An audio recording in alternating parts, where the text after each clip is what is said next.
I guess I should say like welcome to CPM Live.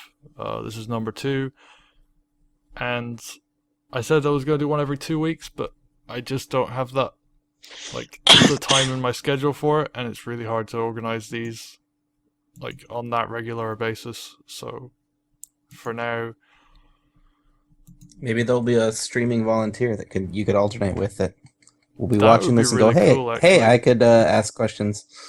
Uh, I would yeah. totally be down. If anybody else wants to do one of these, then I would be happy to help like set that up and plug that and everything. But my schedule is a bit hectic. I'm actually not doing boots on the ground at the moment because like I just can't do the show every week. But yeah. So welcome to my CPM is like herding cats, Mohawk. Thank you. Uh, so tonight we have Jenza and Hans from the CPM. Kane's coming on Hello. later. Hello, hello. Cool. And I guess my first question is, how is Japan? It was Just very fucking hot. I got heat stroke a couple of times. ooh, Yikes. Yeah. I wasn't. I'm not really used to it, which is one of the reasons I'm not going to go back. And if I do go back to Japan, I'll probably be going to Nagano in the mountains, be a ski instructor. Were you like living on a volcano, or is Japan just like hot all the time? No, It I doesn't was strike down me as a in hot place. no, I was down in the Southern Islands, the like the tropical islands down right down the south. It's really bloody hot. Oh, okay.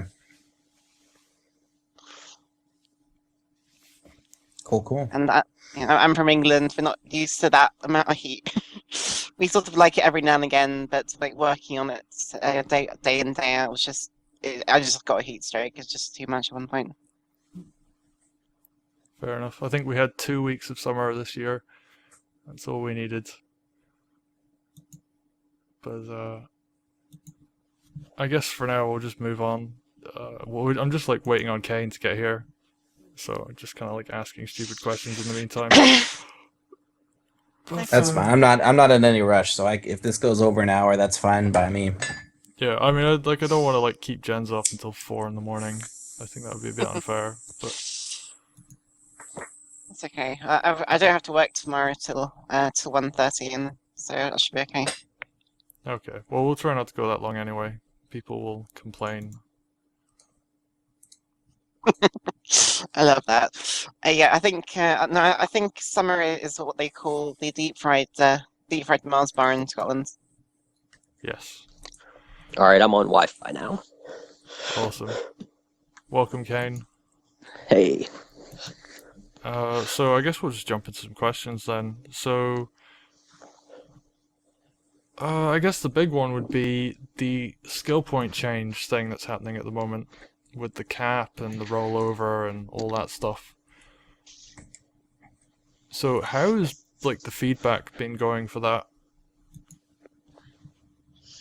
It's been going pretty good. So we just had a meeting with the monetization team, and oddly enough, the like rollover skill point issue ended up being one of the things that we ended up talking about the most. And it may not seem like a monetization thing, except for the fact that when people are hitting their weekly cap, that's when they want to stop playing and go play other games, and that's a huge problem because if people had a rollover system, then if somebody has like a busy week right now, they just lose out on those skill points and they never go back and play twice as much another time to make up for that lost time. So if you had a rollover system, I think you'd see increases in both PCU count on a regular basis. Basically all the people that are making up for time that they right now don't make up for because they can't. And more PCU means more opportunity to sell boosters and sell cosmetics and sell anything else that's going on. So we pitched it hard in the meeting. It was very well received by the marketing team, and our hope is that they will now then go and coordinate with game design to sort of find out kind of what happened to that, because it was a decision that CCP already said they were going to do and then didn't complete. So yeah, so it's something we've been pushing for very recently, and plan to continue to do so, and hopefully the question will come up maybe today in the or tomorrow, depending on what time zone, in the Flying Scotsman interview. That's one of our recommended questions for them to ask as well, is what the status of that rollover system is. So it's something we're definitely talking about. We don't have any like concrete news as to like when it's going to happen or so on, but it's well received, at least from the people we've been talking to. Cool. I guess the other question to go with that would be, Kane, you were talking with Brush, I think it was Brush, about another part of that, which was allowing people to catch up and not just a rollover system. That would be an SP bank system. One thing that's also been talked about in relation to that is possibly a global cap. So basically, you take a theoretical maximum, and then everyone can get to that point. The thing is, talking with Brush, he actually had made some excellent points on there's issues with that in terms of, well, how do you know what's boosted SP and what's what someone has paid for and all that stuff. So while it's intended well in terms of having a global cap, so basically everyone can reach to the same exact point, it actually can introduces a lot of inequities in terms of people who have been here for a while and have actually put actual money into the game as well. So one of the things that we kind of knocked out when we were talking about it is, well, if you just had an SP bank and then you just basically, one sec, if you just add a set amount, well, like something we threw out is 5 million SP, but it could be any number of things. So essentially, you cap out at the end of a week, in addition to this rollover system, and then once you've capped out, you can then draw from this bank. The only problem is that definitely introduces some variables in terms of how boosters are currently used. One of the things that Brush suggested is having boosters, instead of being a time duration, they actually end up being like a specific amount of SP that you spend. So basically, an SP booster is bought for this allotment of SP to be boosted, and then once that's done, it's used up. Okay. Any more input on that? Well, I think, I mean, I think it's actually interesting. There's several ideas. There's this SP bank. There's a rollover proposal. There's other players have often suggested for new players, a certain amount that they could grind up to without a cap. I mean, I think one possibility that we raised, is really that theoretically CCP could have a bank that's the size of the most skill point veteran in the game. In other words, they have a rising cap that is set at 30 million or whatever the upper end is, and people can just grind as much as they want to catch up to that. I mean, there may be a solution here that actually satisfies not only people's need for rollover, but the ability for new players to grind without hitting walls that keep them from ever catching up to veterans. There may be like a simple, more universal solution that actually solves several of these problems at once. But we discussed multiple angles of attack on this issue during our monetization meeting. So it'll be interesting to see what comes from it. Yeah, and one of the things is Nova initiated a thread after that meeting to basically get the community's feedback on their ideas for different systems in terms of rollover, SPE, if there's a bank, a global cap, all sorts of things like that. So the more the community can put input on that avenue, the better. Just from talking to various community members in terms of some of the ideas and thoughts that I've had previously, I've definitely taken some different heard some different slants on things. I mean, there's even kind of a double-edged sword to a certain extent in terms of if you have completely unlimited an unlimited bank or an unlimited global cap where basically it doesn't matter if you play at all for a very extremely long amount of time, then you can run into potential issues in terms of you still do want to incentivize players to log in and play. And the issue that maybe Eve doesn't necessarily have, but that Dust could definitely have, is if if you don't have enough people logging in on a set day, you can end up running into issues in terms of matchmaking. You could run into terms of issues of basically people getting into games that they want to play, because you have to, because of the way Dust is, you always have to have a human being on the other side of the end. for it to actually work because it's a first-person shooter. So it's something that needs to be. It can't be completely dismissed in terms of the potential negative side of how a SP rollover system or an SP bank is implemented. So it has to be done in a very thoughtful way. Okay.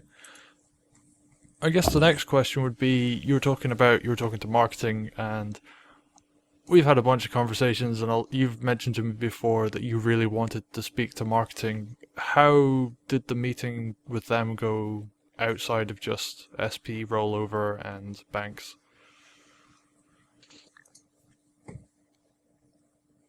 I think it went pretty positively. I think surprisingly, the CPM and the monetization team were really on the same page about a lot of the stuff that we talked about. There's things like cosmetics, for example, there's really not any kind of argument as to whether or not something like a paint bucket is, everyone knows that players want it. CCP's willing to do such a thing. I think it's just a matter of allocating dev resources to do it. And of course, that begs the question, do people want the racial heavies and light suits, or do you want, paint buckets essentially? And that's not to say that CCP asked us that question or gave us an option or anything like that. I'm not saying that. I'm just pointing out that that's where things are at. Is that something like more customization options,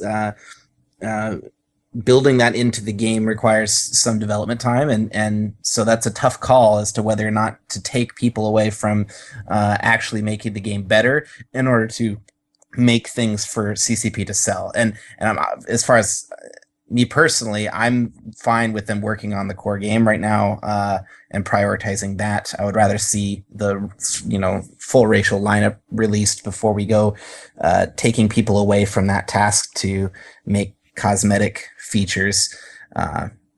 But in terms of, there wasn't really any argument about we want this and CCP doesn't or anything like that. I think most of the things we discussed were pretty common sense, and the feedback was well received.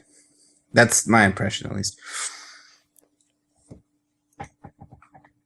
Yeah, actually, I was very happy with the attitude that the marketing and the monetization teams had, and they've actually after this meeting they've actually increased their communications directly with the CCP, the CPM, through some of our other channels too, and what I'm hopeful is that this initial meeting will turn into kind of regular meetings where the marketing and monetization team can touch base with the CPM and with the community as a whole. So in terms of bringing things to bear that the community is concerned about directly to them.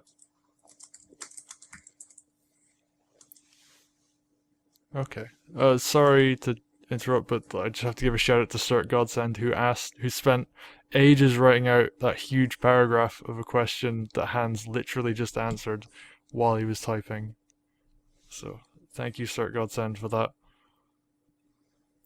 Someone's asking how long we'll go for. We'll go on for at least 1 hour, but we can go on for longer if people are up for it. So, I guess while you mentioned racial suits, someone was asking about why aren't CCP releasing art of upcoming things like suits as much anymore? Do you have any input on that? I think it's because I don't think there's an unwillingness to release that kind of stuff in advance. I think a lot of it is that they now have, CCP Saberwing's job is going to be to create and manage and maintain several different projects worth of basically content streaming, not like literally streaming necessarily, though that might be part of it. And so I think, so like, for instance, one thing that we saw this week was a dev blog schedule for the coming month. And it's, there's, without going into details about exactly what devblog is coming and when, that's the sort of thing that he's doing, is making sure that, information is released to you guys on a regular basis. So I think he'll have a big hand in getting more early stuff to everyone on a regular basis, whether it be concept art or dev blogs or poking designers to make sure that they're sharing information about what they're working on early enough in advance to get feedback. Things like video dev blogs that the Eve Studio does. I mean, they do that because they have team and personnel to put those together and to make those and manage them and get them released. And now we have that on the Dust side as well, and you'll see some of that kind of stuff in the future as well. So I think it's not really a matter of willpower as much as manpower. And now that they've got a person whose entire job it is to make sure that information is getting from the devs to the players, I think you'll see some of that start to change. And so because they brought him in, the side effect is that a lot of stuff kind of got defaulted to, well, when he gets in, he'll start setting it up, and well, that'll be Saberwing's thing to do. And so I think, in the interim, there's been kind of a drop in some of those communications because they've been waiting for him to come in and take that on as a project. And now that he's here, that pipeline should start to open up more. Funny enough, CCP Logic Loop is actually on our IRC right now, so maybe if you ask him very nicely, he might be able to show some artwork. Yeah, I have to admit, of all the CCP employees, Logic Loop's been great about that kind of thing, always tweeting out pictures about upcoming levels and even like really early work in progress stuff, and I really appreciate him for doing that.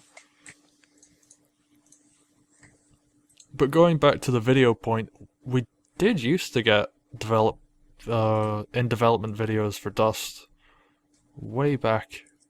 I think that was around launch, or was it before launch? It was, I think we actually had some videos.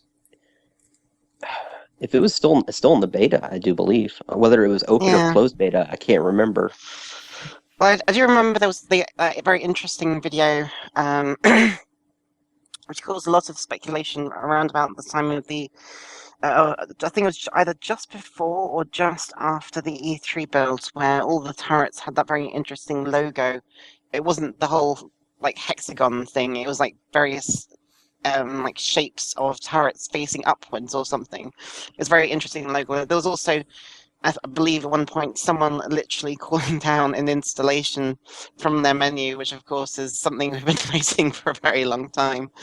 But that option has always been in the menu. There's been plenty of strange little videos here and there which have had some sort of test thing in them, which never really made into the final game.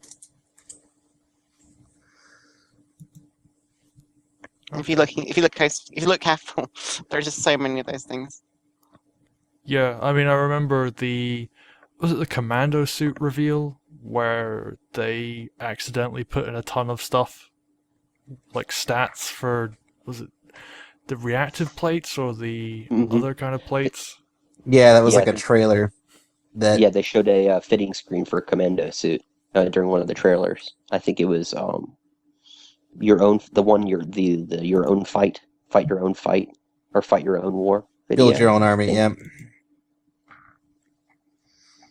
Okay.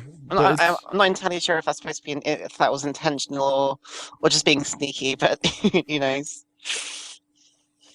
No, with any kind of work in progress stuff, there's always official channels. Like no game company out there just like lets any dev release anything anytime under any circumstances without any supervision. I mean, it's a potentially hazardous precedent to set, and so there's always going to be channels for stuff to go through. The fact that it's really a related issue to the CPM needing information about what's going on inside the company. That's something obviously that's been at the very core of what we've been frustrated about the last several months, and why we've pushed CCP to sort of open up and work with us and called them on it going into bringing these new staff on board.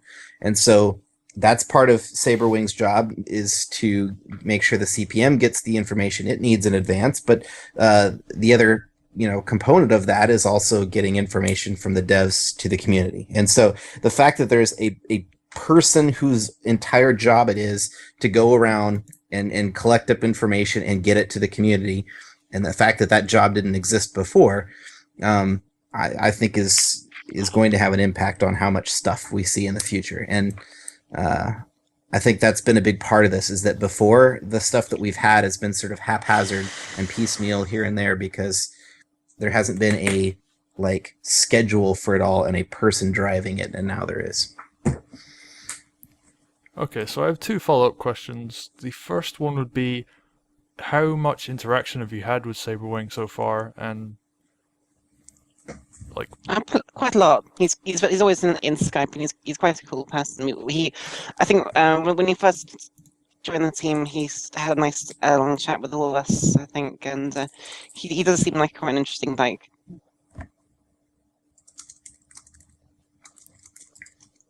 okay, do you have any insight into what he's going to be doing first, or?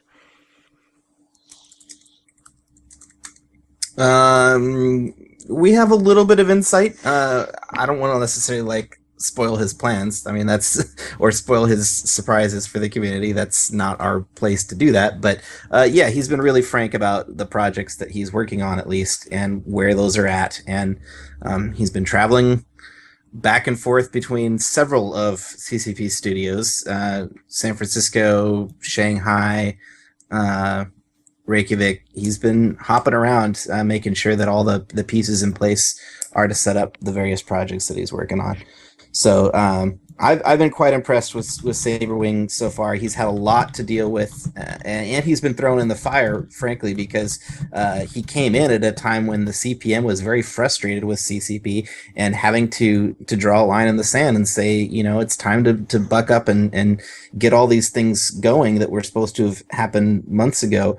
Are you guys going to commit to this, or what's going to happen? And for him to sort of be dropped in the middle of a tough situation diplomatically between us and the company, and really be in our corner and get us the information that we needed. He's set up meetings for us. He's gotten us statistics that we needed, and he's really been helpful. So I've got nothing but good stuff to say about Saberwing so far. I'm quite impressed.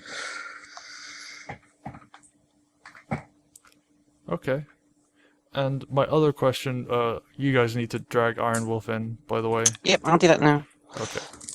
Iron Wolf wants to come on. I've never actually spoken to Iron Wolf in person before, so this will be interesting. But for now, as I get my ass kicked in Hearthstone, how has Rouge been?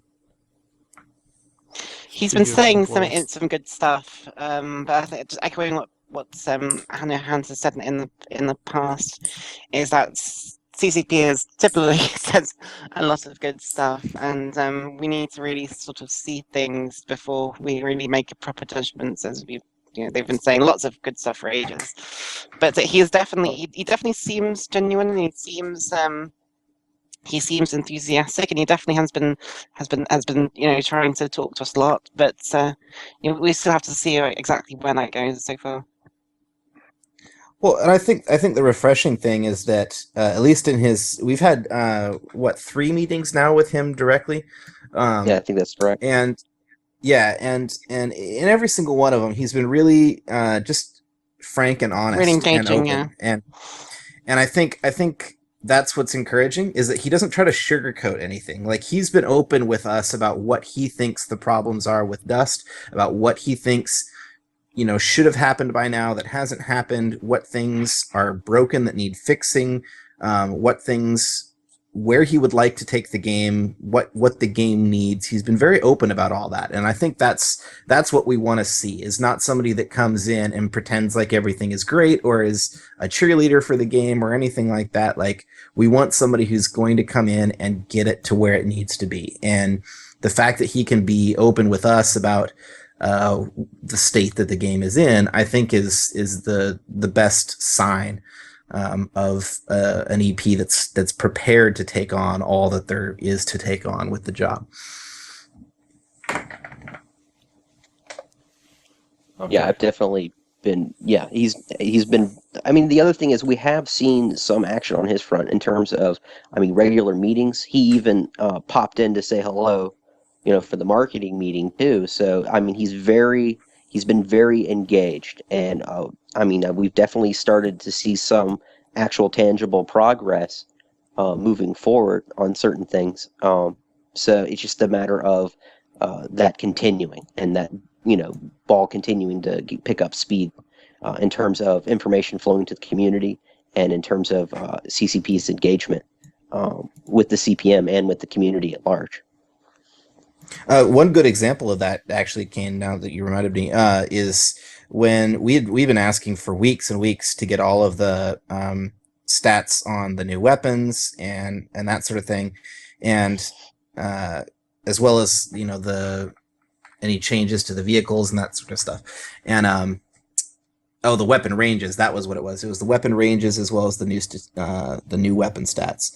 And so we'd been asking for weeks, hadn't gotten anything. We were in a meeting with Rouge, and we brought this up, and we said, look, this is the kind of stuff that needs to.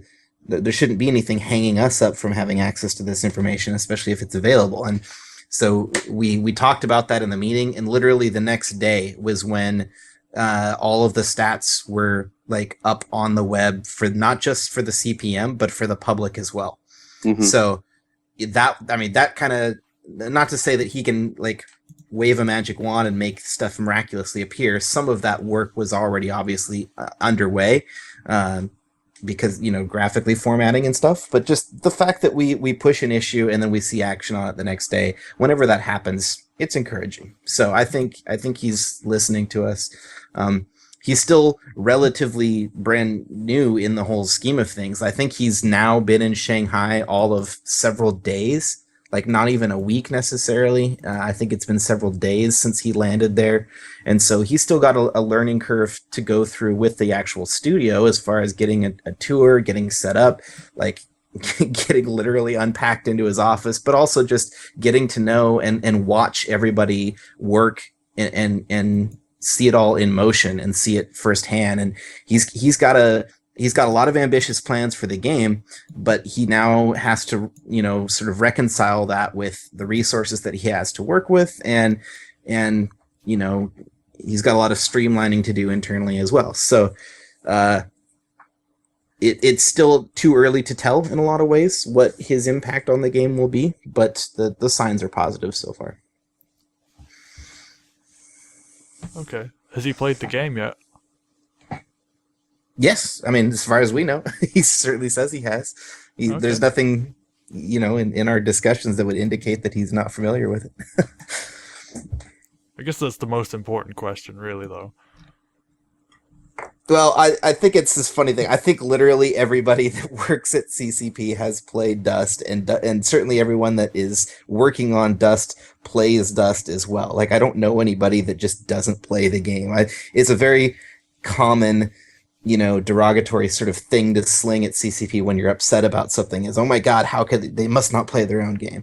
And do the individual employees play anywhere near as much as the CPM does or the community does? Of course not. Like they've all got, they're busy and they're working a lot of overtime hours to work on the game. But that's part of what we're here for is to fill that gap, that experience gap, and so I also found some interesting things on that front.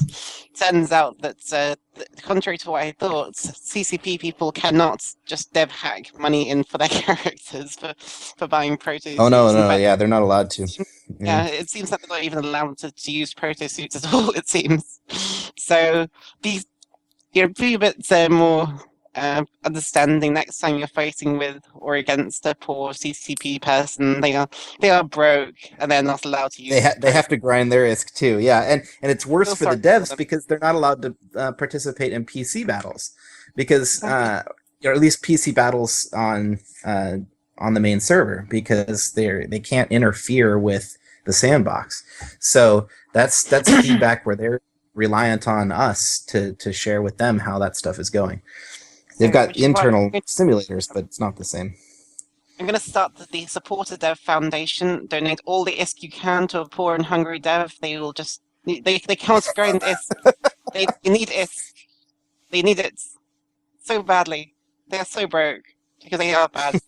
That's CCP. They cannot play Dust, so you need to donate ISK. All right. Okay, I just need to interrupt quickly. If anybody has questions, chat is scrolling pretty fast, and I'm just missing loads of them. So put them in the forum thread. That's where I'm going to be seeing them.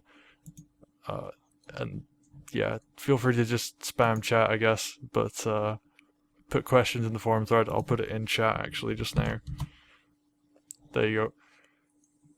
So, I guess, have any more to say about Rouge, or shall we move on? Yeah, that's about all we can say right he's now. only until we been- know- He's only been there Go ahead. since Monday, though. French. Yeah. Oh, Iron Wolf's here for the last 8 minutes. Hi, Iron Wolf. How's it going? Very well. Cool.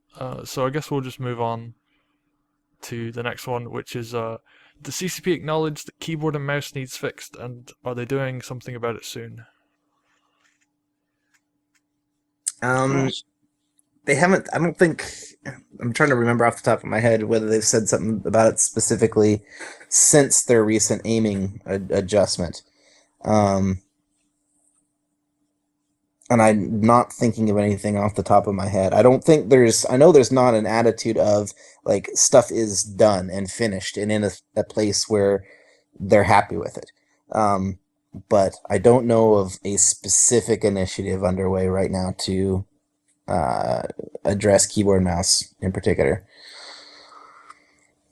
But we also don't know anything about what's happening in 1.8 either. It may be that there's more aiming fixes or control fixes in 1.8, or the opportunity to put stuff in or to allocate resources to that in 1.8. That would be a thing that we may have some impact on if CCP follows through and involves us in the release planning. So that's something that Rouge seems really keen on, is making sure that we are in the CPM is in the loop, not just like after the decisions have been made, but while the ideas are in play about what needs to go into an expansion. And if that's something where they do involve us in those talks and we do start getting to have input about what kinds of stuff people work on, then we might be able to flex a little and say, look, this is really important. This needs to be fixed right away. So one of the other CPMs can correct me if I'm missing something, but I don't know of a specific keyboard mouse project underway. Okay, I mean, I play with keyboard and mouse, and there is one follow-up question after this, which was, in 1.5 we were meant to get separate, and this was actually something Wolfman said we'd be getting in 1.5, and then it just didn't show up in the patch notes, was separate ADS and regular turn control speed adjustments, so we could change them to our liking.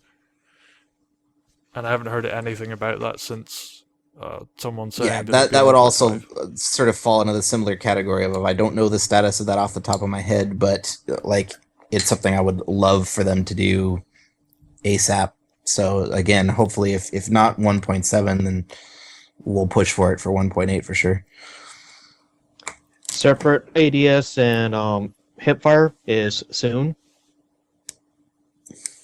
Soon with a TM, or not with a yes. TM. With a TM. Okay. Okay. I guess I'll find the next question then. Oh, actually, McRibwich from subreddit was asking about trying to think of the words. A drop suit, which was basically just a camera, so like a broadcasting, recording style drop suit, or something along those lines. Have you guys heard any about that? Because the tournament that happened a couple of weeks ago went really well, but people were really upset that there wasn't any kind of broadcast tools for that. And I don't know if that's been brought up with CCP recently, or if they have any plans for anything like that. I don't know of any As plans, but yeah, with some. Go ahead, Kate. I mean, I think CCP definitely has a willingness and a desire to expand their capabilities or expand the game's capabilities in terms of esports and storytelling, that kind of sort of thing. So, but in terms of specific timetables or plans, I wouldn't say. But I know that there's definitely a desire there for, I think, better tools in terms of mainly kind of if you as you would think in the esports kind of realm of things.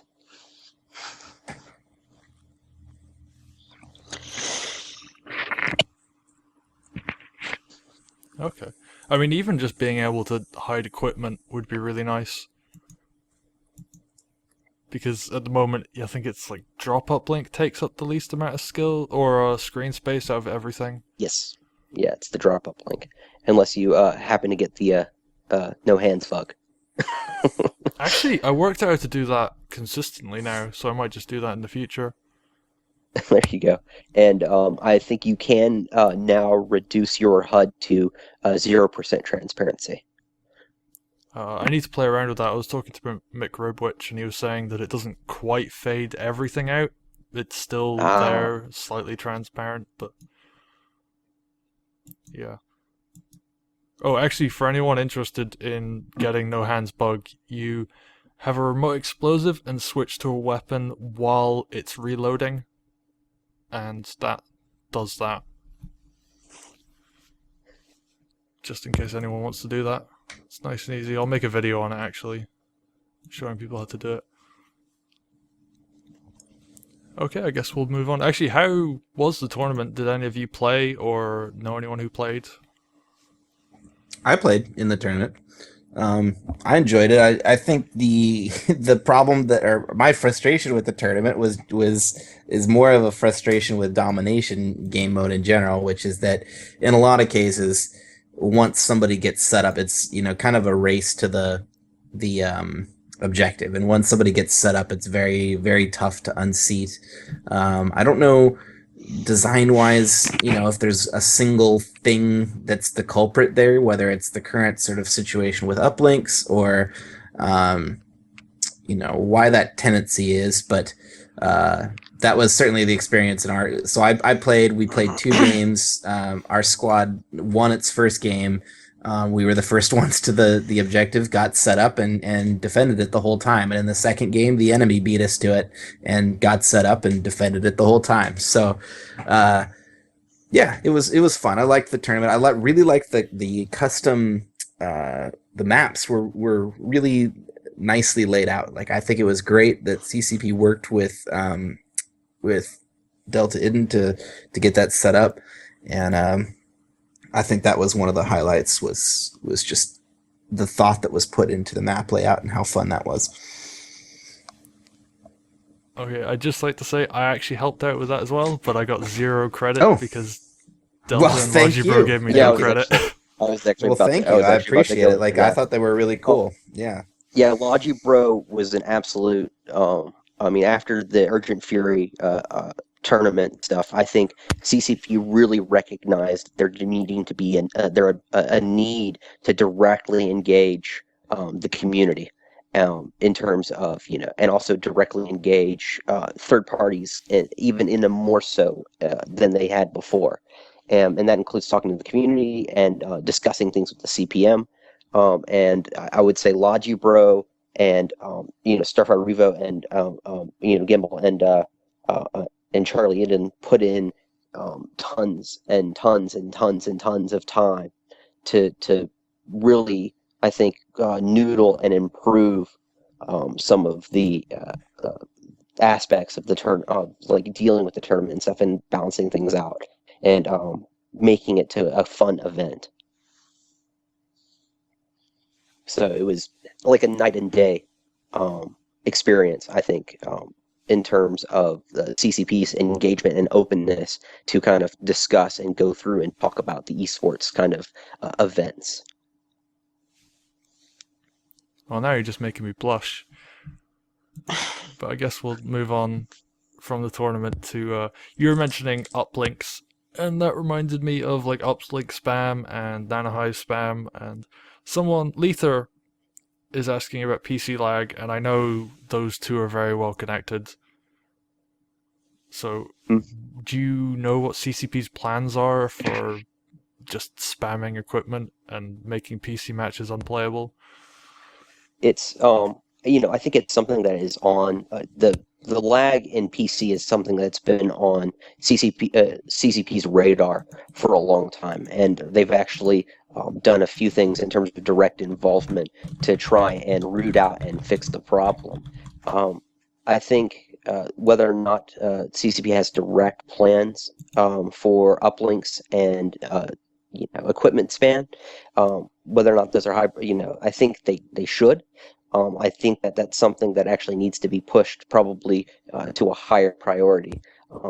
That's just one of those things that it's so game-breakingly bad when players in PC encounter these kind of issues.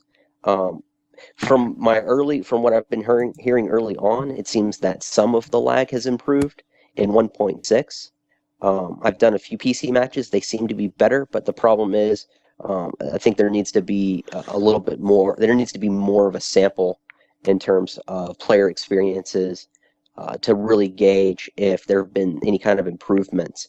I do know that people have complained specifically about that their matches wouldn't actually be laggy until they encountered huge nest of drop up links and and nano hives. So I think it's definitely something that needs to be addressed.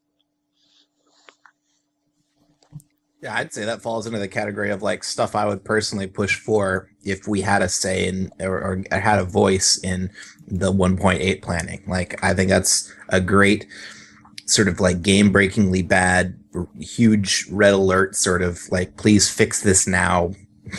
Like, whether it's a band-aid, whether it's the full fix, like whatever they possibly can allocate resources to start making a dent in it, I think it should be a top priority.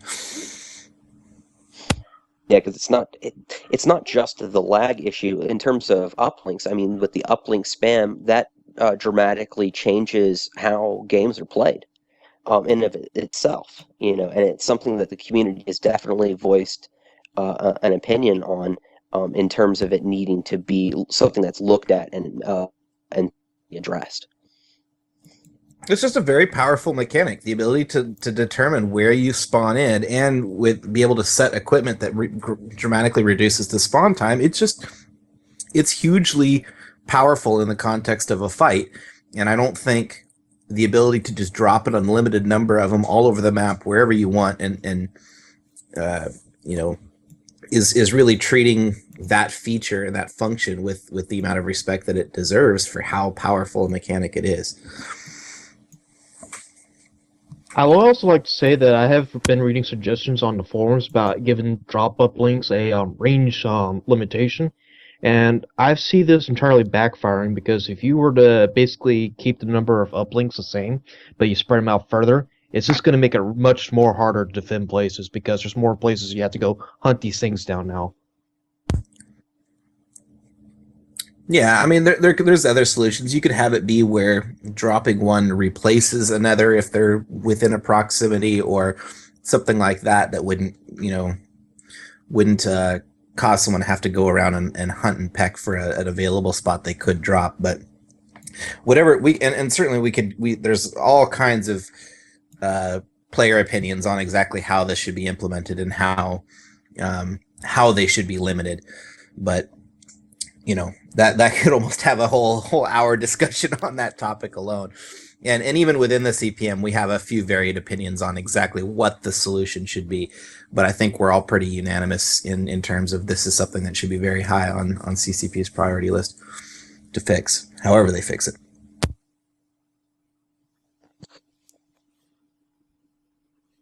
Okay, I guess while we're on the subject of things that can or might be nerfed, or just in general with that, how are CCP or CPM's opinions on other pieces of equipment and weapons and such right now? Things like I know grenades are a bit of a hot topic right now, So I guess we'll start with them. I think the biggest issue with grenades is that you can restock them from hives. When I think CCP was smart originally when you couldn't restock them from hives. Then they fixed it and you could, and that's when we started seeing the spam problem. And to me, as far as where I believe a grenade should be, I think it should be a very carefully made tactical decision. Like, you should have very few of them on your character, like 1 or 2 in most cases, instead of always 3 and having them refillable. And it should be something that you're using because you're using it as a last ditch resort, or you're using it as a moment of opportunity. You've got a bunch of people penned up in a room, and that's when you use it. But being able to stand at a hive and just lob grenades and have that be a primary method of attack, to me, is what the issue is. And so I think it has to do with the number that are carried and how easy it is to restock. I'm also really partial to, depending on, this would be a much more labor intensive solution, but I'm partial to the idea of grenades being their own slot, where you have like a grenade in a slot. So if you want to carry 3 grenades, you have 3 grenade slots. Mainly because you could have the ability to carry multiple grenade types, which I think would be really, really cool if you could carry a flux grenade in an anti-vehicle or something like that. Yeah, too many being tossed around. Well, and one of the things is it really, I think the issue with grenades with the nanohive stuff, it really, and it all kind of ties in. Because, one of the things that I know many PC teams do is they run a majority of flux for clearing uplinks. And the deal is they all end up tying together in terms of, there's too much equipment spawned on the field, and there's too many uplinks, and there's too many grenades from spawning from the equipment. It just all ends up being this vicious cycle that I think negatively impacts the game. Okay, I guess other issues right now are rifles just kill everything in a matter of seconds right now. There was obviously a huge hit detection improvement this patch, and time to kill is just like half a second, Bad. or yeah, It's bad. you leave cover and you die a lot of the time. Mm-hmm. Well, and things like take like a basic shield extender. A basic shield extender right now is doing less than a bullet's worth of damage. I mean, like, there's basically no point. I mean, if you're using basic shield extenders, you might as well not have them at all, because it's not reducing the amount of time that it takes for somebody to kill you.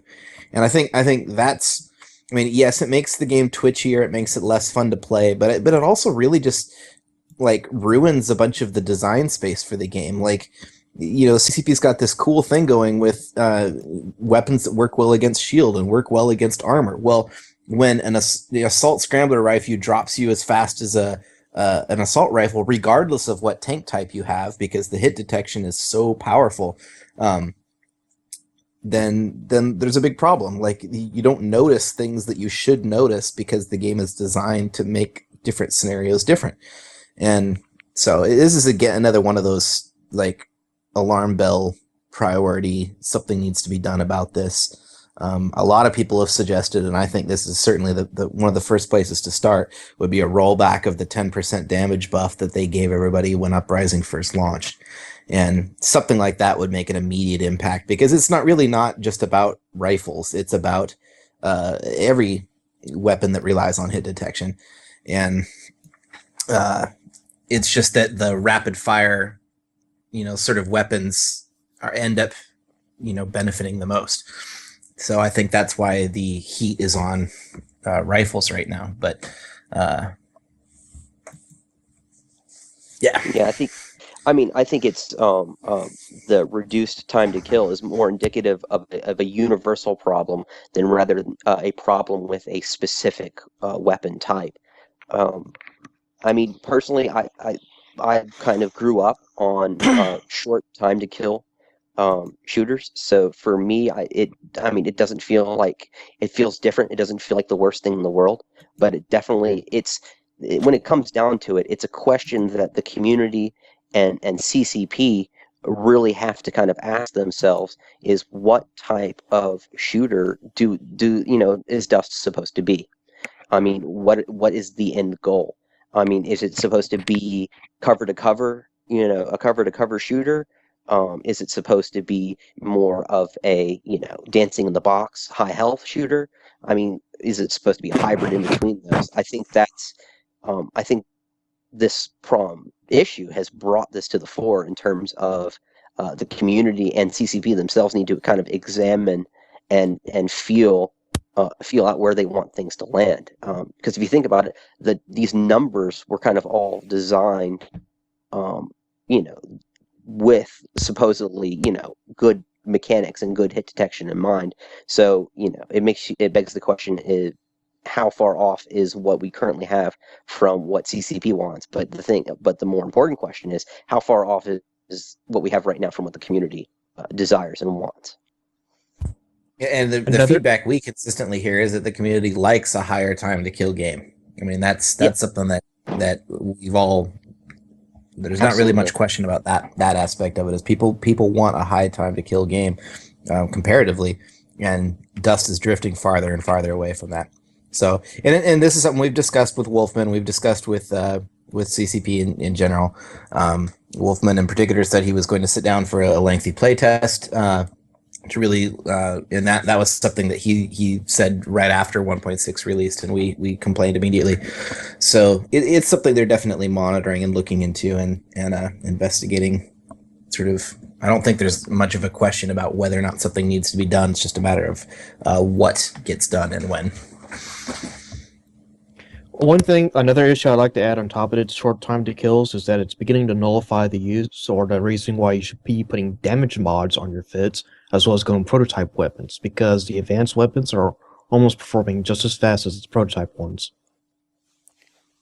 Yeah, I noticed a lot more Gex being used, and not just because of ARs being really good, but just, I mean, Devals just kill anything that they look at, but Gex are just as good right now. Well, yeah, I mean, this is what I was saying about it crowds out design space.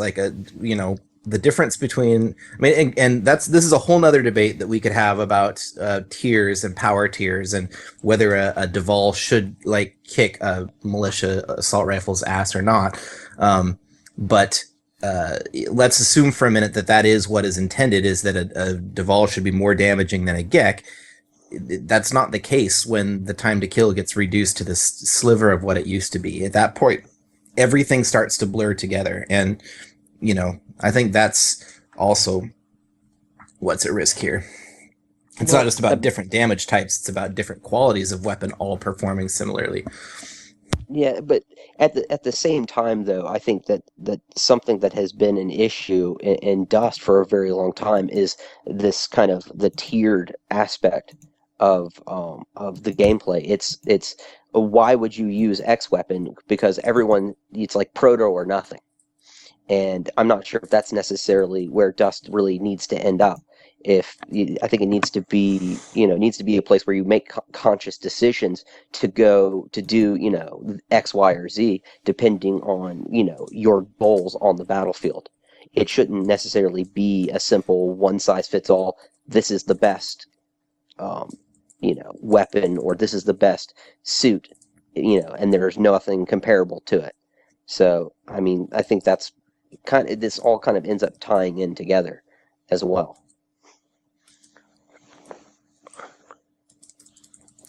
I'm definitely seeing a tier side happening sooner or later.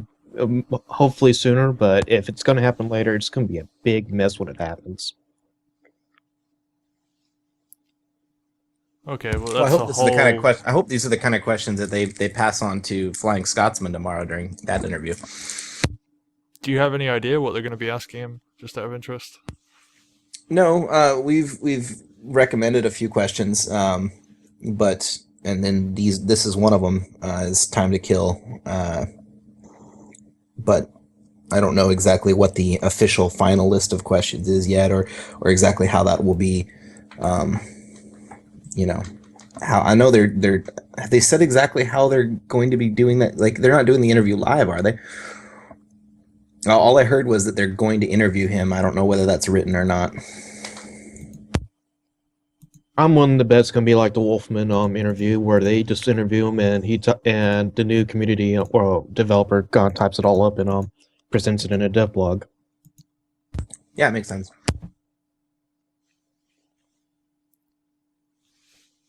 Genza, you've been fairly quiet during all this. Do you have anything more to add? Saberwing just Sorry? Saberwing just wrote up it's not gonna be live. Oh, okay. Well, I also do feel that the speed is definitely a lot faster than it should be. I mean, honestly, I don't think it's. There are some people who have their who have their tinfoil hat out, seem to think that it's an intended thing or something. But honestly, I just think it's because for the last 2 years, thus devs have sort of dealt with the fact that the hit detection has not been great, and as such, the damage has been scaled to fit such situation. And now that hit detection is better, all the hits are hitting further, and everything is dying faster. I think that's just all it is. So now it needs to be adjusted a bit as well. That's all I think is going on. At least I hope so, anyway. Okay. I'm just going to remind everybody in chat again, if you have any questions, I'm going to put the forum thread up again. Feel free to ask them in there. I did notice one question in there about the new player experience, and I'd like to say something about that, because I've also been very passionate on the whole new player experience thing. I've run a few experiments with a couple of my friends, basically getting them to play dust and then not look at any information at all. They will just go on what they get on in game, and that is it, and just try and see what their responses are to that. And the first time I did this was actually before the academy came in, and which was resoundingly bad. Of course, this was shortly after FanFest, and there was little to no tutorial, no there was no academy, and players just basically got raped the moment they sort of stepped into a game. Things are better now, but it's still just not where I think it should be. Honestly, I don't think I personally don't think the academy is the best way to do this sort of thing. And even then, the academy, in my opinion, is way too short. I think it's like a stopgap measure. I mean, it's Yeah. something that is there to, Oh yeah, as a I small completely buffer, but appreciate. it's not the and final I solution by any means. obviously, I completely appreciate that. My honestly, I think this would be the best way of doing this is to get the PvE mode in as soon as possible, and then build a tutorial system around a PvE opponent. That's what I think would be the best way of easing players into full full on PvP madness, and because especially at the moment, because some players I've spoken to didn't even realize they were even in the academy matches until they got kicked out, and even then it wasn't overtly obvious either. I would like to amend to that plan is to have better matchmaking because a poor matchmaking system similar to what we have now would lead to like the pub stompings we're seeing that in currently right now. But the thing is, we have such a small player base active times that it is making things hard for the matchmaking in order to get a good skill match and a fast match. So it's hard to balance both of those two together.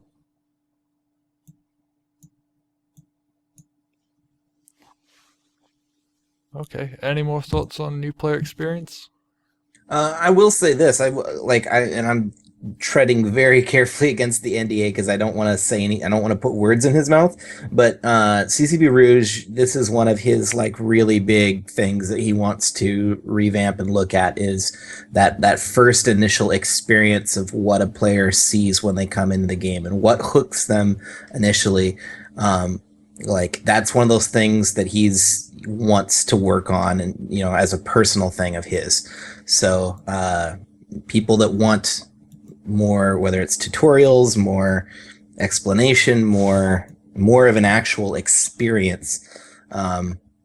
That's something he's very, very keen on, and I think it'll be one of the things that he wants to get started on right away once he gets settled and oriented. So hope is on the way, hopefully. Yeah, I mean, because one of the things about the NPE is that the new player experience is that people often they have no idea of, like, you have Eve as this entire large universe with a lot of depth and just so much stuff going on in it, and many players, most players don't even realize that that's even there. So it's a very new players, I think, in a lot of ways are very isolated in terms of their knowledge of the greater New Eden universe as a whole too. And I think that is definitely not a good thing. I mean, as long, and that plays into the game, a new player learning the game mechanics and fitting systems and all that stuff too, is also kind of the world that they're playing in and understanding that world. Another thing I would like to add to that is that a lot of us are gamers. We all come from different games, but the thing is, Dust is so uniquely different. There's really no bases out there outside of EVE Online itself. I mean, you could cut them from Halo, you could have came from Borderlands, you could have came from Call of Duty, and most of those lessons you'll learn there don't apply in Dust 514.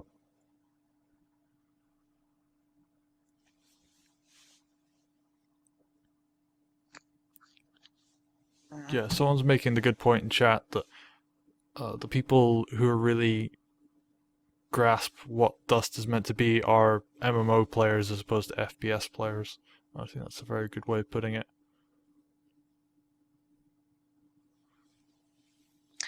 Yeah, I mean, obviously, I remember that Eve's intro wasn't great. I think the first time I played it, I was very confused, and I have seen it has got better over the years. But I honestly do think the whole new player experience for Dust is extremely important and something that really needs to be done. I would say it's probably one of the most important things in my personal opinion. Okay. So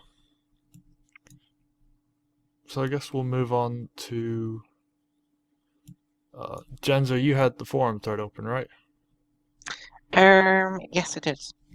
Someone posted a question there, and I didn't quite understand it. It was about player contribution statistic.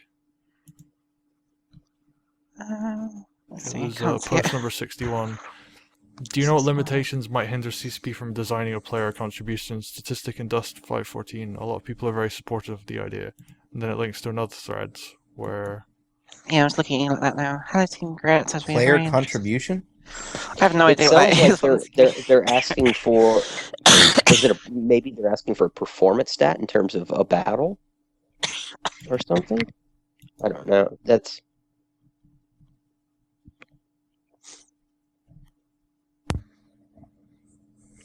There's a link to another thread as well from this one. I'm not really sure what he's asking, to be honest. All that's mostly related to the API system, which is being heavily reworked right now by EVE Online teams to allow some reading and writing. And all the stuff that these guys ask for will be covered by the API system, but API covers a lot of things. It could cover your feds, your performance, who dies in a certain battle. And if you look at some EVE boards... Well, it's not just being worked on. I mean, the crest is what you're referring to, and it's basically crest is what powers the interaction between Dust and Eve.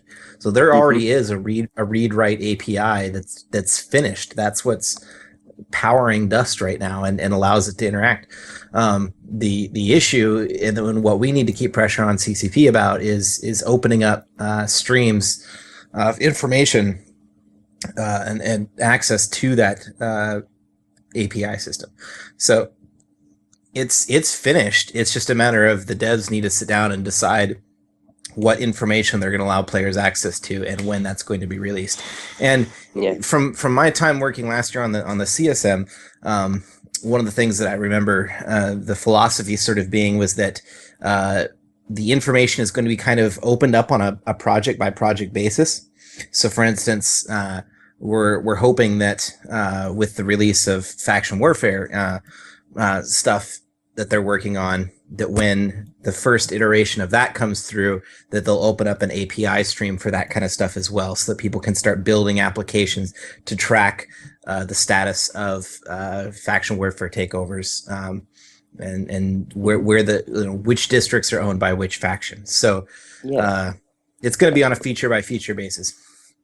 Yeah, I mean, you've seen such a large amount of success with the Crest API that was released with the planetary districts, and the numerous number of websites and tools that have sprung up from that. You have from the initial stuff that the Top Men Alliance did to all the way to Doltland now using it, and dust boards, and there's one other I think that's Dust out there charts. too. Dust charts, that's it, and dust charts as well. And it's amazing.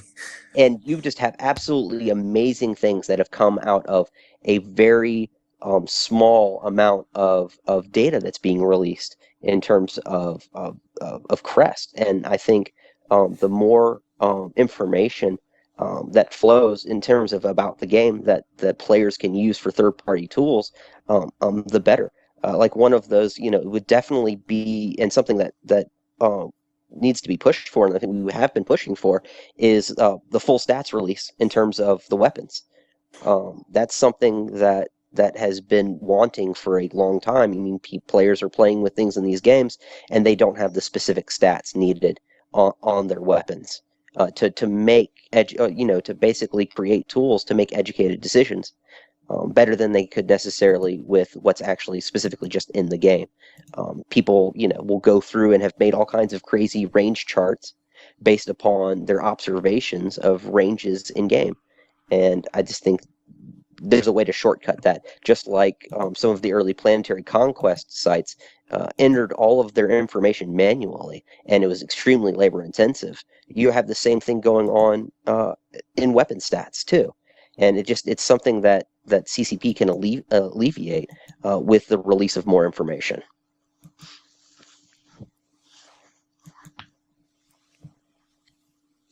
Yeah, I mean, I guess I would ask about.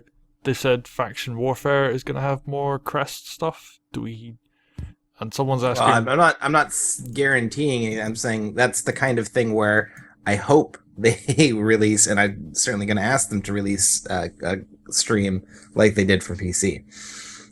So they should, ideally. Yes, I think I'm actually going to have to go to bed now. I've got work tomorrow, and I've been working all day. It's 1 o'clock in the morning for me over here now.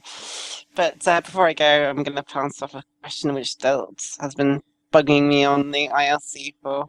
He's asking what CCP sees scouts as currently, and what what they want them to become. Any information you can give on them. From the Scouts United channel, apparently. And I will say good night, guys. I'm getting quite tired. Good night. Good night. Thanks for Bye-bye. coming on. As far as scouts go, we do know that cloaks are still in the works. The CCP's hasn't said anything publicly about it in a long time, but they have publicly said they're working on cloaks. So I feel pretty comfortable saying that. And as far as we know, that work is continuing. We hear little updates about it every once in a while. We've heard some updates about it really recently, but I certainly can't say like when they're going to be finished or when they're going to be out. So I think, and I suspect that might be part of the plight of the Scout right now, is that there's a very powerful mechanic in cloaking that CCP kind of intends for them to really shine at, and because that's not done, there doesn't seem to be a lot of other progress in the meantime, so they just kind of suck. And I mean, there's good scouts out there, don't get me wrong, but I think the scout class is in one of the worst positions right now compared to any of the other roles on the battlefield. And scanning was kind of a cool bump, but the problem with scanning is that everybody can scan. Like an active scanner is something that anybody can use just as good as a scout can. So that's not really a scout buff, and like adding some extra meters to their visibility is cool. That's a scout should be able to see far, but it's not the same it's not the same as an actual buff to scouts.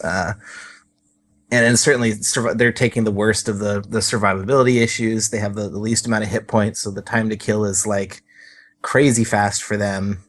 And Yeah, it is about I a feel split bad. second in a lot Yeah. of cases. Unless you do one of those crazy scout fits where you have 4 armor plates on a Galente suit, and then it's a bit better. I've heard about that one.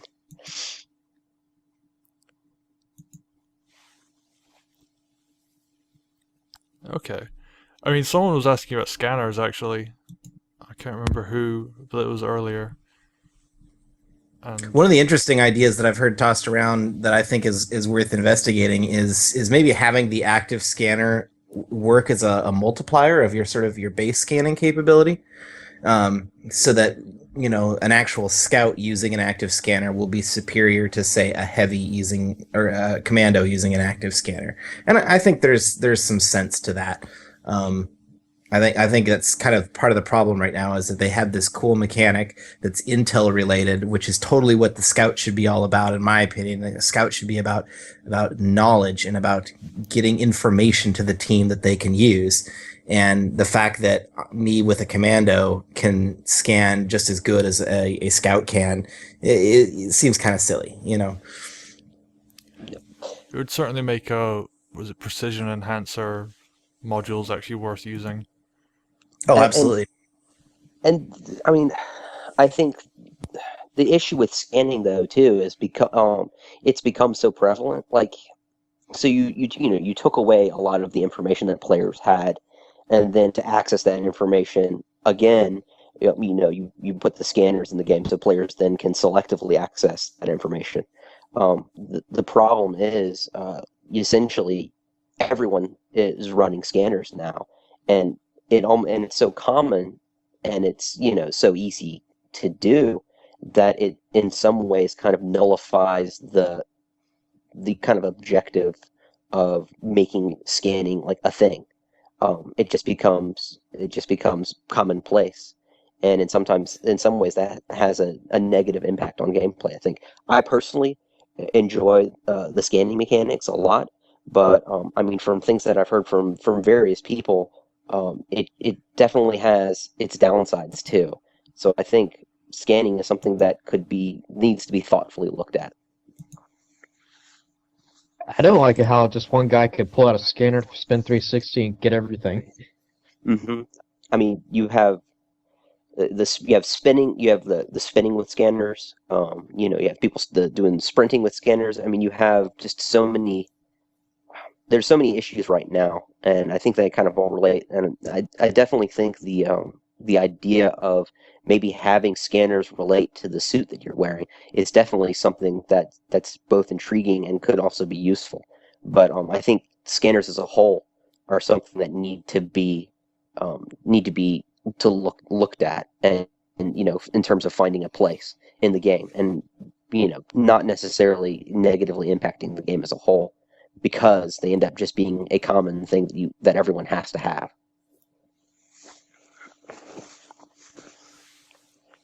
Okay, someone in chat saying scanners make profile dampeners effective.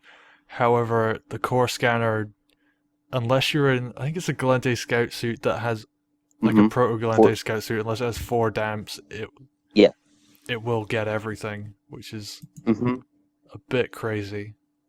Oh yeah, that's one aspect of the scanning that I've definitely enjoyed is many of my suits will have complex profile dampeners on them, and there's nothing more satisfying than seeing the scan defeated message on your screen. So I do like the dynamic of gameplay that introduces, in terms of, well, you can reduce your health to potentially get access. For me, I do a lot of armor tanking, but so I reduce my health to then get kind of a stealth advantage. So yeah, the new system rocks. I mean, I love the fact that it tells you when you've been scanned, when you've defeated, when your scan is incomplete. Like, I love all of that. I think the numbers are where the devil's in the details, and the numbers aren't quite there yet. Like, I think there still needs to be a balancing pass done on, where all those, what the profiles are, what dampeners do. There needs to be a wider spread so that, more suits can take advantage of dampening and have it be a thing, or more types of scout are able to completely evade the scanner if they need to. But the core like way the system whole works, I think has been one of the funnest things that CCP's added to the game recently. That's the scanner is like one of the most common pieces of equipment I use on my assault suits and commando suits.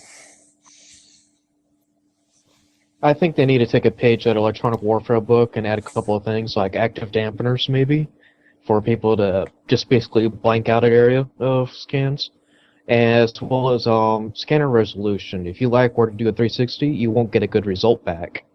Mm-hmm.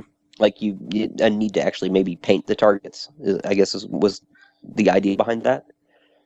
Like, yeah, like you need to keep a scanner on someone for a certain amount of time, depending on like what their profile resolution. Man, I'm tired. Anyway, I think everybody gets the idea as far as scanners go. But yeah, they do need some changes. I'm interested to see what CCP do with them next. So, next question is, what will be in 1.7? So what do you know that will be in 1.7? Exactly what you guys know will be in 1.7 and no more. No, I mean, we know we've got I think we have patch notes up internally. I think we do. No, we don't. We don't have patch notes yet, but we do have a little more of a list than what you guys have. It's certainly not one we can share, though. That's one of those really bummer questions to get asked, because like that needs to be CCP that shares with you the final feature list. Rifles, though? Yes, maybe? Oh, the rifles are definitely coming. Okay. But CCP's already said that much. So. Saberwing's in chat. Saberwing, if you're listening, what's coming in 1.7? Oh, he says next week. Next week, he says. Next week. Oh, good. I'm excited for 1.7. I mean, it's there, especially with vehicles.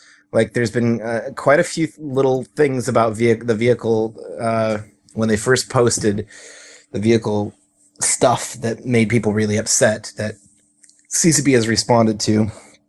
There's a couple other longer term or longer standing requests where vehicles are concerned that are being taken care of. So the response to that's been really positive, and not every single thing that people complained about has necessarily changed, but there's definitely some noticeable differences between the initial posting and what we're actually going to get in 1.7.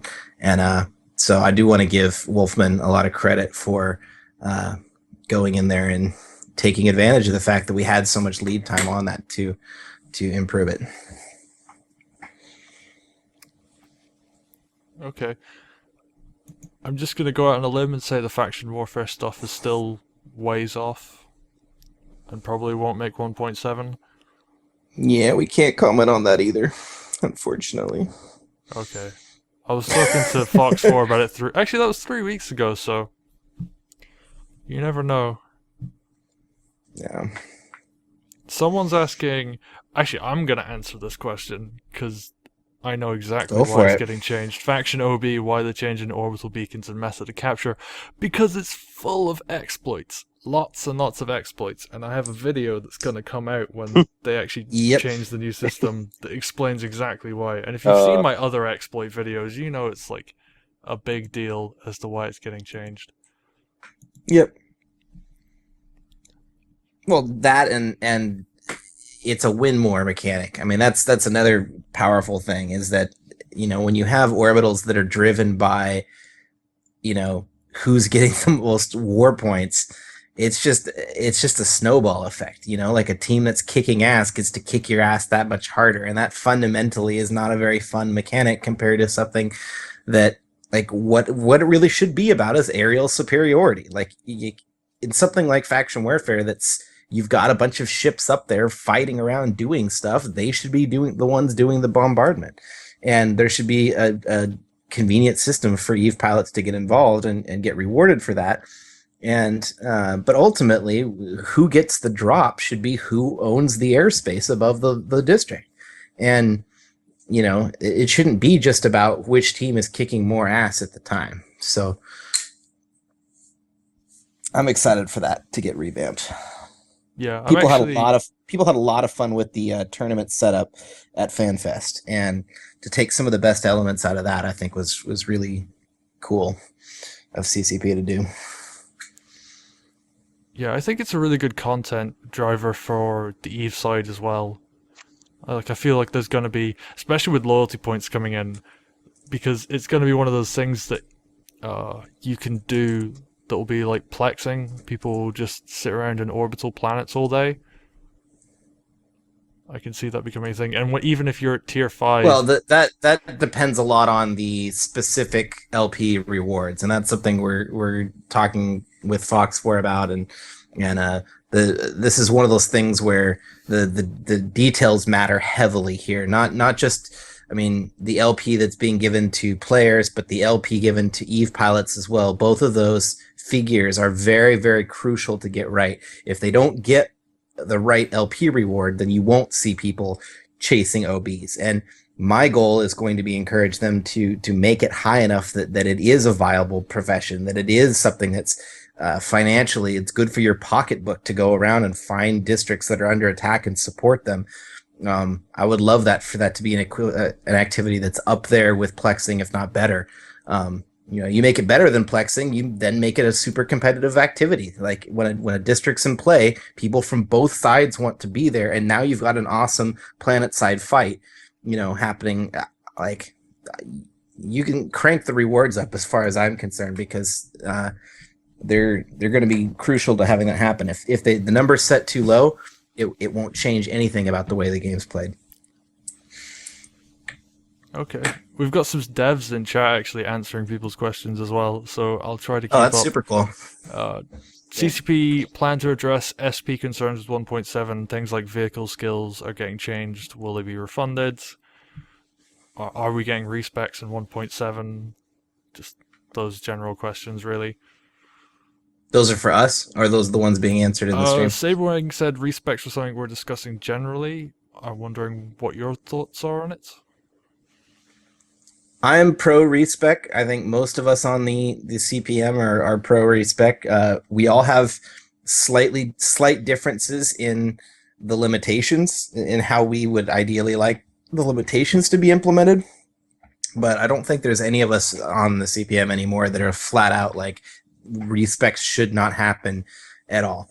And I know there's there's quite a few people in the game. Genza ran a recent straw poll survey that show, I mean, and it's a very, very small sample size, but it still shows that there's quite a few players out there that object to these. And I would say that for me too, personally, in the long run, like if CCP gets like all the racial suits up, all the racial weapons up, everything's really well balanced, and they're down to just fine tuning every 6 months or a year, and things are relatively stable where the combat meta is concerned, at that point, respecs are a lot less of an issue.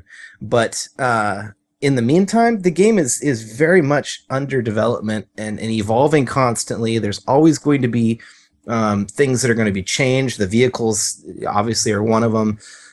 There's going to be new stuff that's added. There's people that are like me right now that are using an Amar heavy because I don't have any other choice. If I could pick a Minmatar heavy that I could shield tank and speed up, I probably would, in a heartbeat. And the other thing is that, like, with as little content as there is in Dust to play, being able to like respec and try a different play style and try a different suit type and be able to proto that out, that's like one of the few things that people have at their disposal to make things interesting.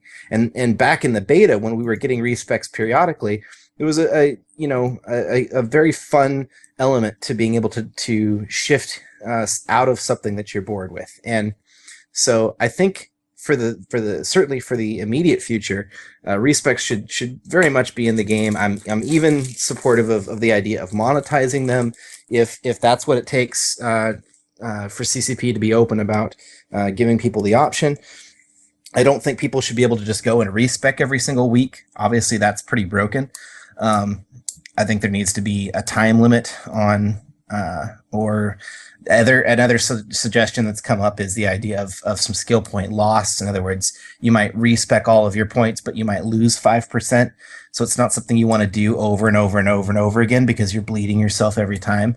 But it's something that you can do occasionally. So there's lots of internal discussion going on right now about how this should be handled, but we're pretty supportive of the idea of respecs, and we know a lot of people in the community are too. And and more specifically for for the vehicle, the dramatic vehicle changes where you have stuff being removed and all that sort of thing. The CPM has been pretty adamant about letting CCP know that the community is very much interested in having those skill points respect. I mean, we're hoping CCP will have to discuss internally and make the final call, but it's something that we've definitely been pushing for in terms of vehicle changes specifically. I'd like to jump in on this as well. I'm probably one of the few guys that is part of the anti-respect camp. But the thing is, though, that allows me to make a large list of concerns of why I don't like to see it happen. And as long as these concerns are reasonably addressed, then I'm more than willing to accept a respect. Because there are a lot of pitfalls that if you just sort of hand out respects like candy, like Hans said, you're going to have really rich players swapping up their entire outfit between matches in a tournament. And that could be a very negative game impact thing and start becoming part of the play to win thing. So there are a lot of concerns that need to be addressed, but I'm more than willing to compromise once it becomes fair for everybody. Well, yeah, and I think that's basically, I mean, that's pretty similar to how all of us feel. You and I might have a different idea of exactly how that limiter should be, but we both agree that there needs to be a limit. And people respecing on a daily basis or weekly basis, or certainly like on an in-between match basis, is like completely insane. And I think that's a completely legitimate concern of the communities, is that you don't want people to just be able to adapt on the fly. And that it ruins intel too. Like if you know what a player has or what a player has been running with, it's completely irrelevant if they can respec constantly to the point where you never know exactly what you're going to go up against. So this in the long run, decisions should have some degree of permanency. There should be some impact. I certainly don't think CCP wants to like water down the fact that progression is important and valuable. But at the same time, respecking is a powerful retention tool, and there's a lot of people that are bored with the game because they're bored with their play style, and being able to try something new without having to completely start over on a new character or end up with an endless string of alts in order to do the things that they want to try in the game. I think it's really important to have that option.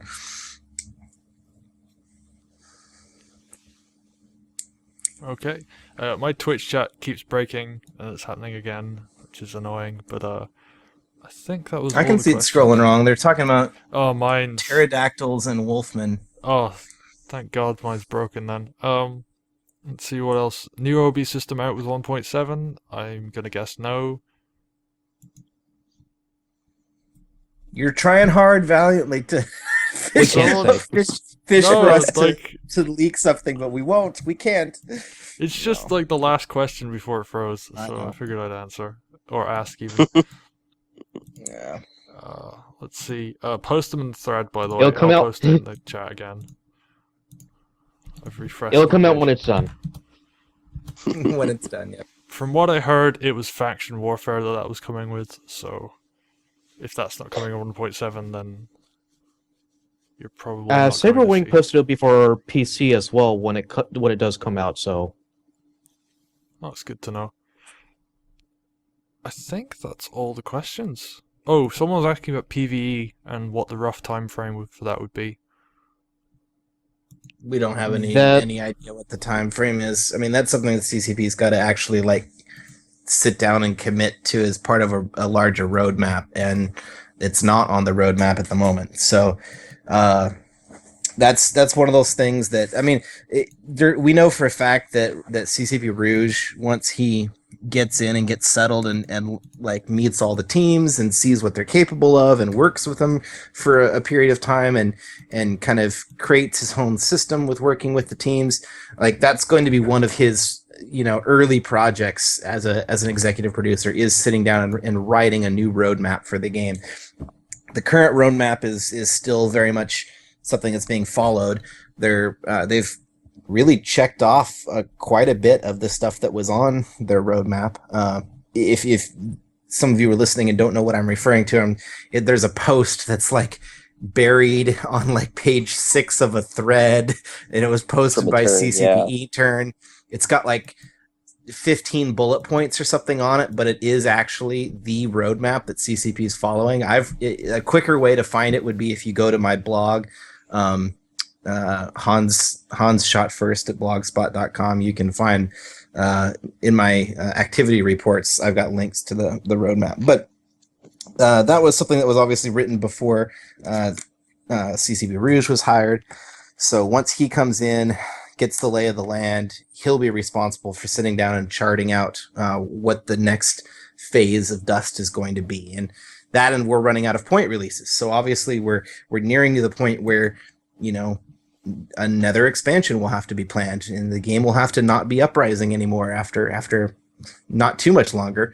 So, and he'll have a heavy hand in deciding all of that. So, there's not even like, there isn't really even an answer to that question. It's not even that we can't share it. It's that CCP doesn't know how far off PvE is yet, because they haven't decided when they're going to place it in the schedule.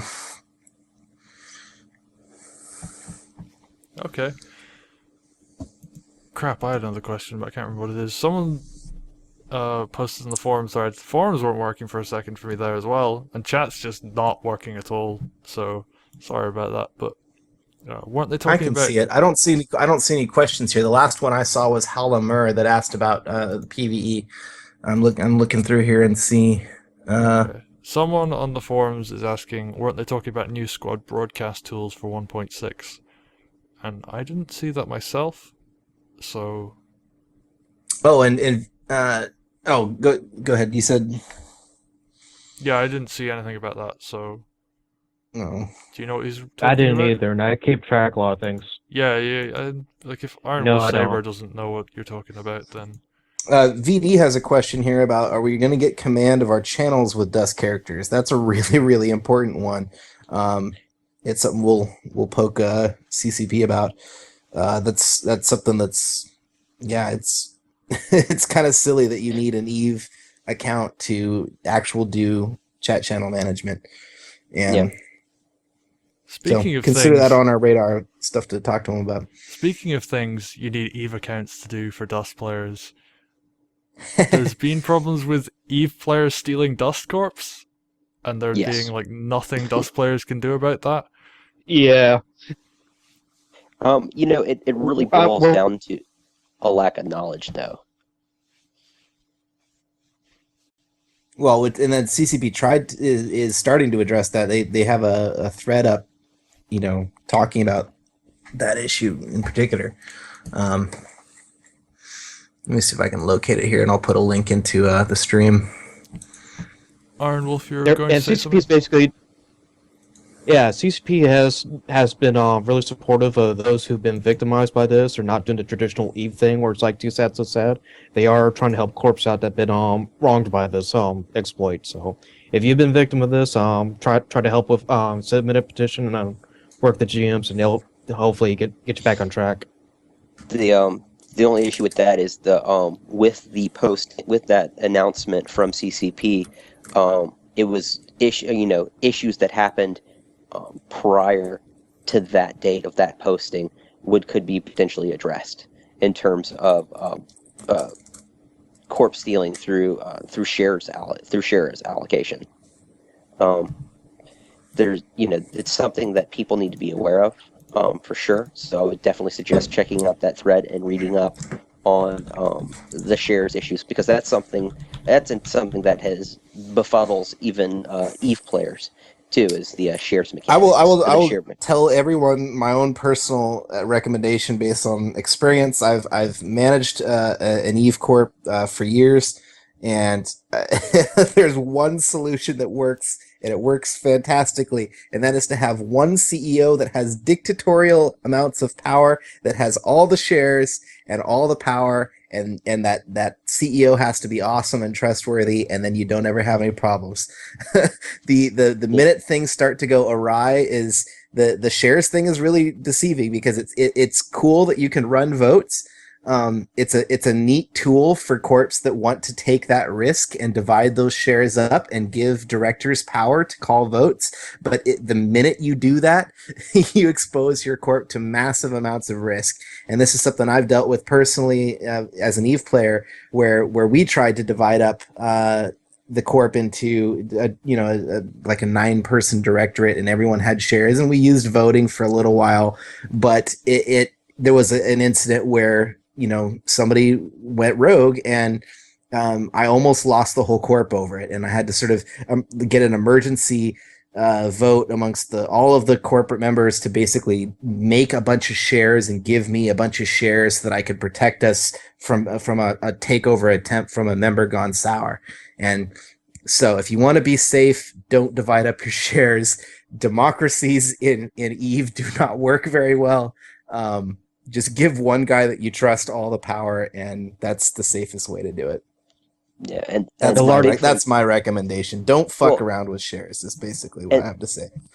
The big thing to note is that Dustside cannot see or interact with shares directly at all. When you found a corp, those shares are put on the Dust character. If it is found Dustside, the shares are in the assets. The thing to note, though, is many people have aspirations in terms of joining alliances, so what they will do is they will put a Eve CEO in power. Now, what this does is it moves the shares out of the Dust CEO's possession, which they don't even realize they have in possession, and puts them in general assets, in which they can then be accessed by any director that's Eve side in that corporation. So what you need in the 8 years that I've played Eve, the first step when creating a corporation is to remove all shares from corp assets. I mean, I've even heard of people going to the extreme of throwing them on a throwaway alt and biomassing that character. Personally, I've never done that, so I don't know if it actually works. But it's something that you should be aware of and extremely cautious about. The good news is, if something happened prior to the posting, you're okay. You can file a petition through support and have that addressed. Those issues often end up being really messy, though. So if you can avoid it entirely, that's probably advisable as well. Yeah, it's a fairly common scam and way to take over corporations in Eve. I mean, some of the biggest scams in Eve have been through shares. Titans for You and Eve Bank recently. And the other important aspect that's especially for Dust players that aren't Eve players to understand is that CCP, once the policies have been set and the tools have been in place for people to protect themselves, and the amount of education has been provided, they're not going to have much sympathy. Like, CCP doesn't care about some of this in terms of, I mean, that's why they have created this game universe that they have. It's cutthroat, it's hardcore, there is metagaming, there is backstabbing, there is theft, there is, like, this is the stuff that sells their game and that they celebrate and write about, and that people, like, cheer them on. So like what would in other games be something you could go and cry to the developers about, like that will have very limited success in a game like Dust or a game like Eve. So it's very important for people that are involved with court management to read up on those rules, read up on those policies. If you make a mistake and give power to the wrong person and they hijack you, like that's CCP is just as likely to like do a happy dance and write a news article about it as they are to like feel bad. I mean, they're just not going to feel very bad once they've properly educated everyone, and like something would have to be broken or not explained at all, or that sort of thing. That said, though, I do think that while the information that's been posted is good, and it definitely begins to start the process of Dust player education in terms of the shares issue, there needs to be in-game ways to address it as well, in terms of Dusters being aware in-game of some of these ramifications. Personally, whether or not share mechanics get put into Dust, I mean, that's something to be seen, but the Dusters need to at least be able to have a amount of interaction that would help them to protect themselves from, within game. Personally, I don't see any reason why Dusters shouldn't be able to be given shares. That's something that I've noted from some corp stuff, is that you can't actually play. Now the problem is, if a Duster had shares currently in the game, there's no way to move those shares off. So I think that may have been the decision to not allow shares to be put onto a Duster. But I don't know. It's still not in a good place yet, I think. I mean, I can understand CCP not wanting to intervene in the sandbox with the information that they've posted now, but I don't think it means that the issue is completely solved. There needs to be more tools at Dust CEO's disposal.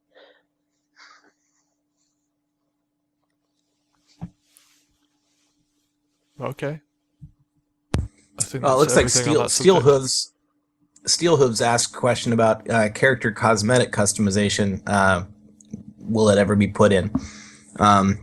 We don't know exactly what the status of that is, but that's certainly something we've suggested before. We didn't quite get enough time to suggest that as a bullet point. Like we spent a lot of time talking about stuff like the SP rollover and respecs and stuff. By the time we got to cosmetic discussion in our monetization meeting, it was pretty much a all-around thumbs up. Everyone agrees we want to do this, right? Yep, okay. But I think Steel Hooves makes a good point that customization isn't just about your drop suit in battle, but also there's a forum presence for your icon as well, and being able to change those icons or being able to customize the way maybe it's not just customized icons, but actually taking like a portrait of your character with their fancy suit on or something. I think that'd be super cool to have eventually. Selfies in Dust. Selfies in Dust, yeah. Okay. I'm just sort of thinking of other questions. I keep getting them and I keep forgetting them.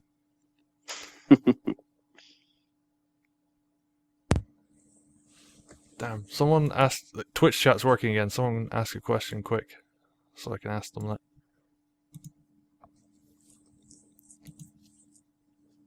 I was just recounting one of my worst corp wars I was in while I was in EVE was the husband and wife team were the leadership of the corp, and they had a divorce, and they used to share things to a great degree to cause a lot of mayhem. Oh my goodness.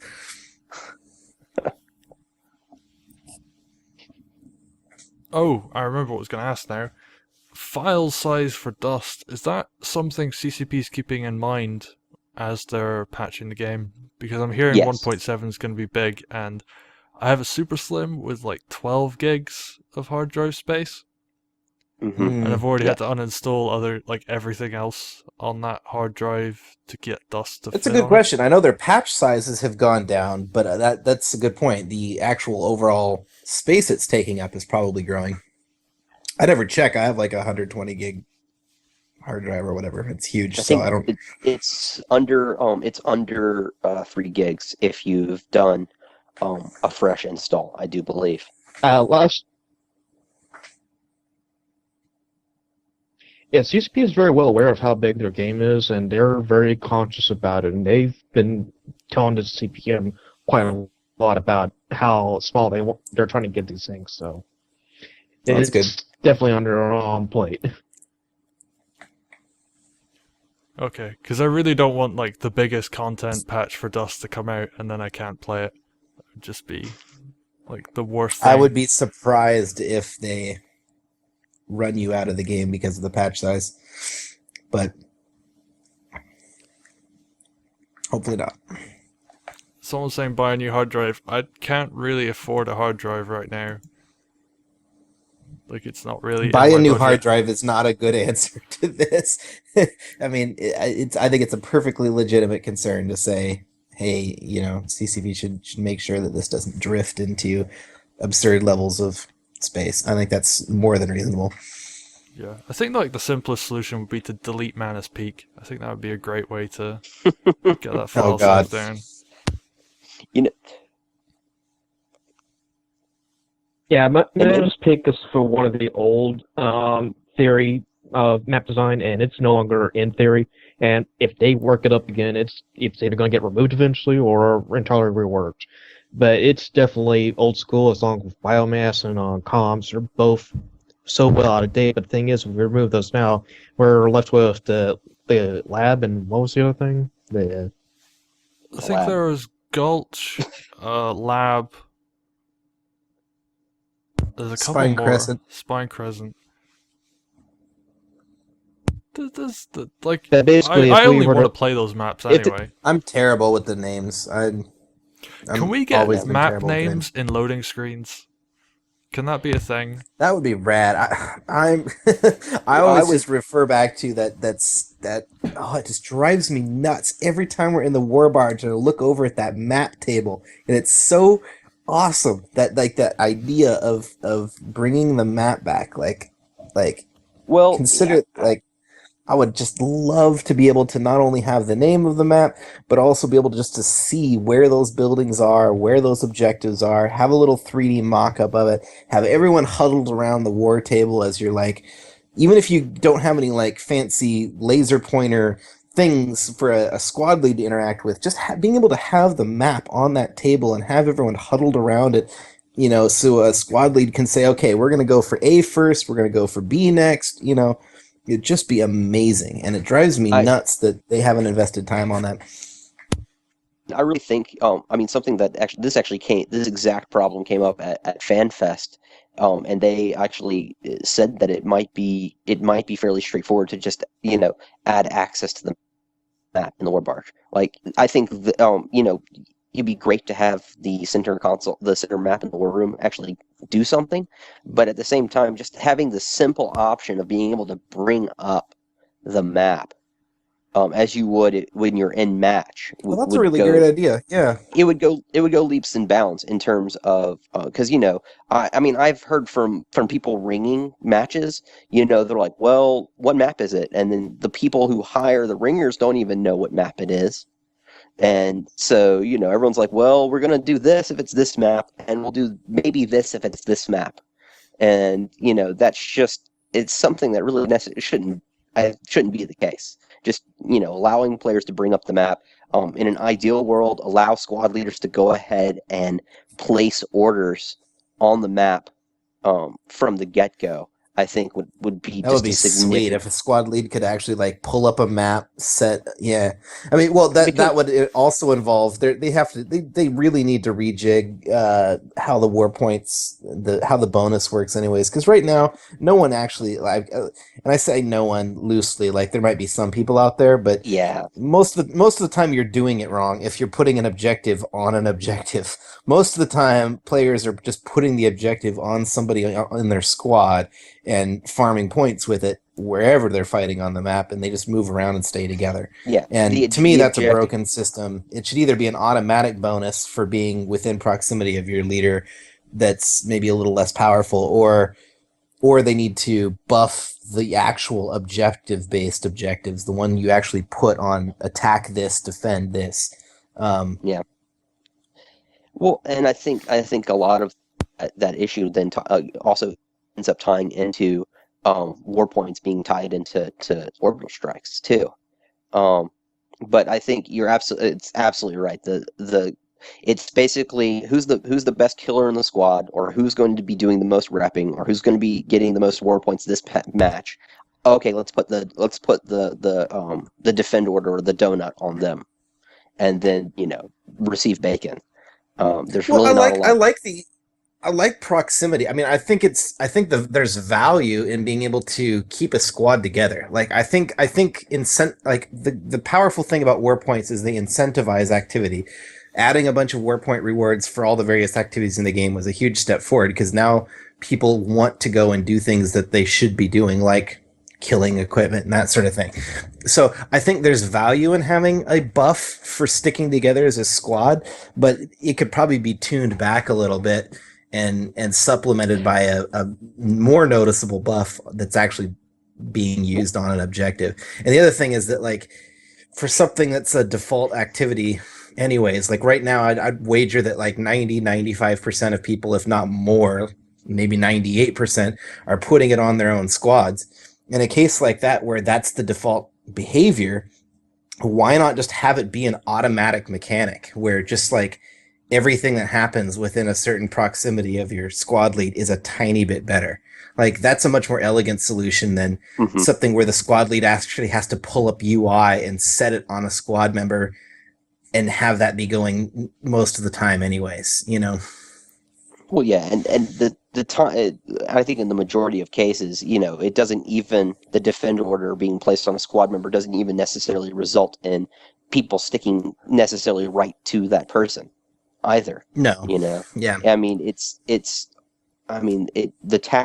problem is the way it is now, it defeats the tactical uses of the order. I mean, there's almost no point to put a rally order on the map. I mean, if the issue became, you put a rally order on the map and actions within the rally order then do something, then that actually might, that might make it useful. Or if you, like, we were talking earlier before, if you can actually pull up a map beforehand and set rally orders where you want people to go when a match starts, I mean, granted, things can be verbally explained, but visual explanations also are good too. The squad order system. I mean, you've got public matches where you might not be communicating with other people. Exactly. And in those environments, the more of this type of communication is nonverbal, the better. And squad orders are a huge part of that. If they worked better and they were functional, then you would have more engaging public games as well. Yeah, I think one of the reasons that in Planetary Conquest matches, the reasons that voice comms are so messy sometimes is the fact that they're the nonverbal forms of communication and taking care of stuff just isn't there in terms of organizing the gameplay or allowing players the tools to organize the gameplay.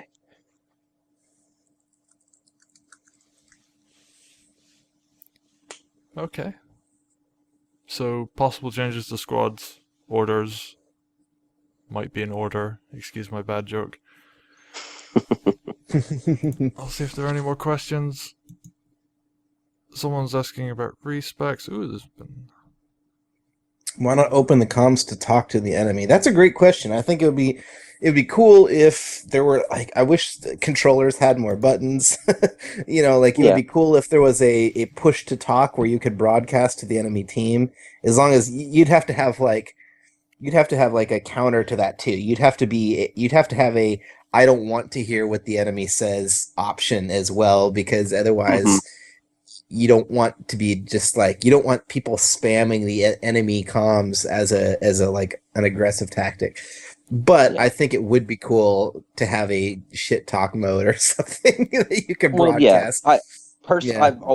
I've always been a fan of um, proximity chat being in the game, as long as there are ways to set options like that. Like, I want to hear proxy chat, I don't want to, that sort of thing. Um, Oh yeah, that would be a I better way to do it. Is just have it be a push to talk for a proxy thing rather than a or broadcast to the whole team. Well, and you know, the default could be that proxy goes on, and the one thing that I've heard on numerous occasions that could help immensely is, you know, when you normally talk, it's within your squad, and then you do a toggle to talk to the rest of the team. Exactly. Uh, Yeah. I mean, I think there's numerous ways, and that comms could be improved in the game, and it's not something that's insurmountable, because games like Mag had very complicated comm systems that that people adored in terms of their mechanics. I mean, I think that the voice. I mean, something that I've heard from many people is that the voice in Dust is something that is definitely above par for many games. I just think that the lack of organization is definitely something that hampers um, teams in general, I think. Yeah. It definitely does need improvement, sir. That's from both squad commands and squad hierarchy and communications overall.